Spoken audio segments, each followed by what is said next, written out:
Well, praise God. I want to give honor to God, to my Lord and Savior, Jesus Christ, just for this opportunity to Apostle Robinson, Lady Robinson, to my pastor and co-pastor in their absence.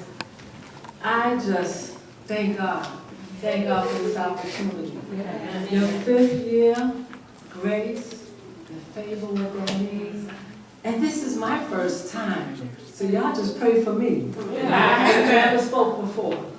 So, but when I first was invited, told about it, it's like, okay, it's an usher service, so you come in and get one. So I was like, okay, good. I can encourage the ushers, one to another. But then they came, the mail came back and said, well, they want to know, what do you want to drink? And I said, wow, you get something to drink? Encouragement?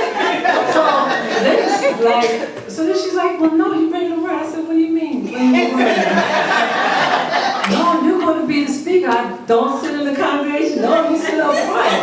And then when I came here, I got the most comfortable chair, praise God. So I thank and praise God for this opportunity. Thank God for my Elder Mayo, Minister Damaris, Apostle Ritter, and my daughter and my grandchildren. Thank you, Jesus. And like it was said, I thank God. I only been a member of Power of God Cathedral since December. I was at another ministry, and when you get hurt in ministry, then you go to the world. I spent time in the hospital over a week because I got hurt. But I thank God for restoration. I call Power of God Restoration Sunday. And then coming here to restoration. That's only God. And I thank Him. Man, and they was telling me, wait till you get messy before you shout. When you think of the goodness of Jesus and what He's done, amen. Can't help it. Can't help it. I thank God. I thank God. Because when I was in the world, I gave the devil 100%, so I give God 110. I thank and praise God. When I was given the topic in the scripture, I looked at the whole scripture. 2 Chronicles, and I wrote it all down, so that's why I'm not opening up my Bible. I just write everything. So 2 Chronicles chapter 15, verse 7. Be ye strong, therefore, and let not your hands be weak, for your work shall be rewarded. And then I also thought about Galatians 6 and 9, which reads, and let us not be weary in well-doing, for in due season we shall reap if we faint not. As ushers, we're usually the first person or face a person sees or greets when they come into a church. Ushers need to be on our duty, so to speak, when we're ushering.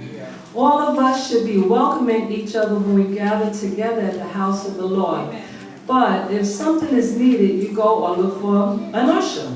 So if we had a sleepless night, or argument on the way to church, or overwhelmed with bills and responsibilities, we might not be so welcoming to others. Ushers should strive to get to service before everyone else, to spend time praising God before the others arrive. This is me, what I like to do.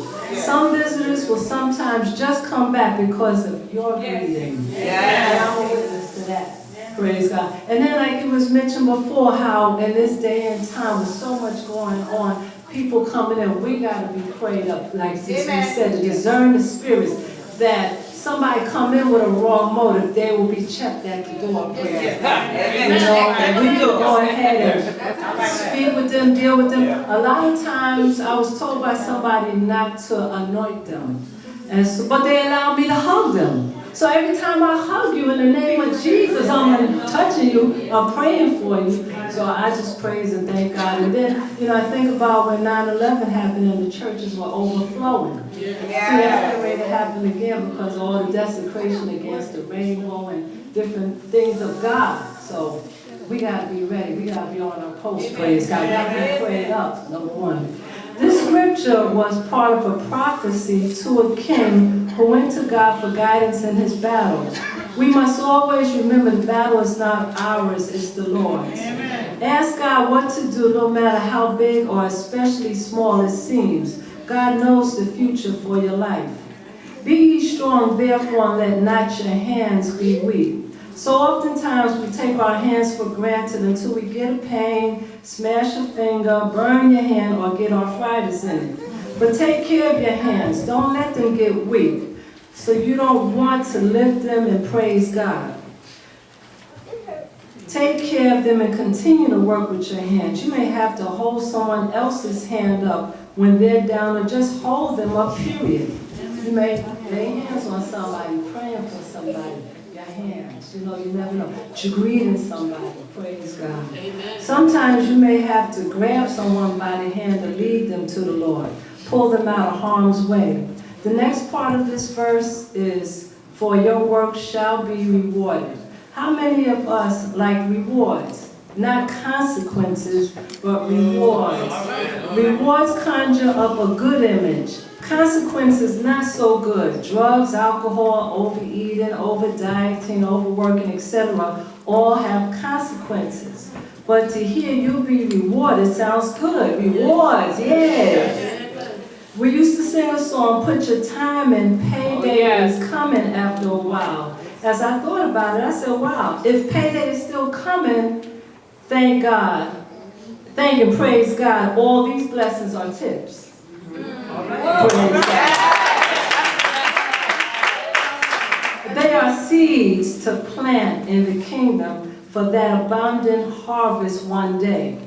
Don't forget your mansion being prepared for you. It doesn't compare to the one you have here. Increase and reward. Thank you, Jesus. We get paid wages at our jobs, our rewards for showing up and doing a job. But on the other hand, if we choose to sin, the Bible says we get wages for that also. Romans 6:23, for the wages of sin is death. Spiritual death, a life of misery, separation from God, consequence. But it comes with the reward, but the gift of God is eternal life through Jesus Christ our Lord. So, as I close, remember, be ye strong therefore, and let not your hands be weak, for your work shall be rewarded. As you pray the Lord's Prayer, thy will be done. Don't complain about his will. Your work shall be rewarded. Amen. It's worth it because Jesus is already at the finish line waiting for us. Amen. Keep working for the prize of the high calling of God in Christ Jesus. Amen. Press on, for your work shall be rewarded. There's a poem I heard long ago that's called Don't Quit. One line of it says, rest if you must, but don't you quit.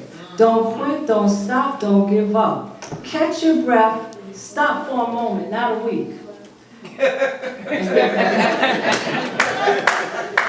In Hebrews, the 6th chapter, the 10th to the 12th verse says, for God is not unrighteous to forget your work and labor of love, which ye have showed towards his name, and that ye have ministered to the saints and do minister.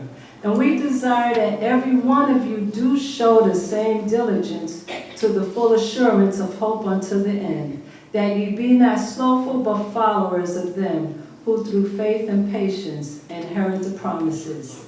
Be ye strong, therefore, and let not your hands be weak, for your work shall be rewarded. God promised. God bless. Amen.